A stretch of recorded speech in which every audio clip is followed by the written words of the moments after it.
So next word என்னன்னு பார்த்தீங்கன்னா அப்டிகேஷன். So abdication அப்படின்னா என்னன்னா act of giving up the throne.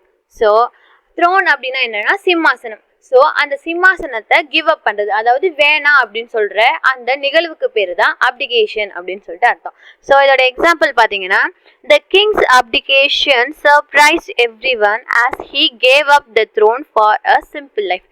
So ஒரு கிங் இருக்காங்க, அவங்க வந்து எனக்கு சிம்மாசனம் வேணாம் அப்படின்னு சொல்லிட்டு ஒரு சிம்பிள் லைஃப்க்கு போகிறாங்க. அது வந்து எல்லாரும் சர்ப்ரைஸ் பண்ணிருச்சு, ரொம்ப வியக்க வச்சிருச்சு அப்படின்னு சொல்கிறாங்க. ஸோ இங்கே அப்டிகேஷன் அப்படின்றதுக்கு என்ன அர்த்தம் அப்படின்னு பார்த்தீங்கன்னா அவங்களுடைய சிம்மாசனத்தை வேணாம் அப்படின்னு சொல்லிட்டு அதை கிவ் அப் பண்ணிட்டு போகிறது தான் இங்கே அப்டிகேஷனுடைய மீனிங்.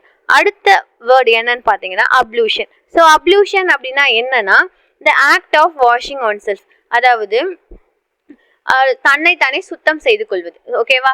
ஸோ இதுக்கு எக்ஸாம்பிள் பார்த்தீங்கன்னா he performed his morning ablution before going to the temple.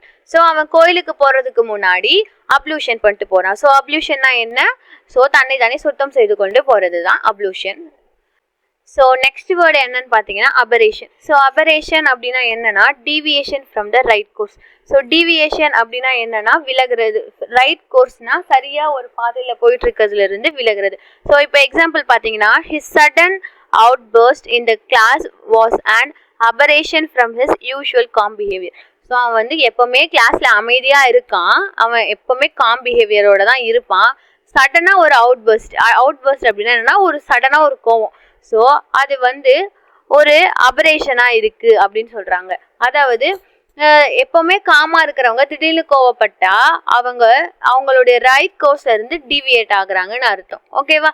So அது வந்து நார்மலாக இருக்கிறத விட ஒரு சேஞ்ச். ஓகேவா? ஸோ அபரேஷன் அப்படின்றது என்னன்னா deviation from the right course. So எப்போவுமே ஒரு மாதிரி இருக்காங்க, அதுலேருந்து விலகுறாங்க. அவன் எப்போவுமே காமாக இருக்கான், அதுலேருந்து கொஞ்சம் மாறுபட்டு அன்னைக்கு கோவப்பட்டுட்டான். அதுதான் இதோடைய மீனிங்கு.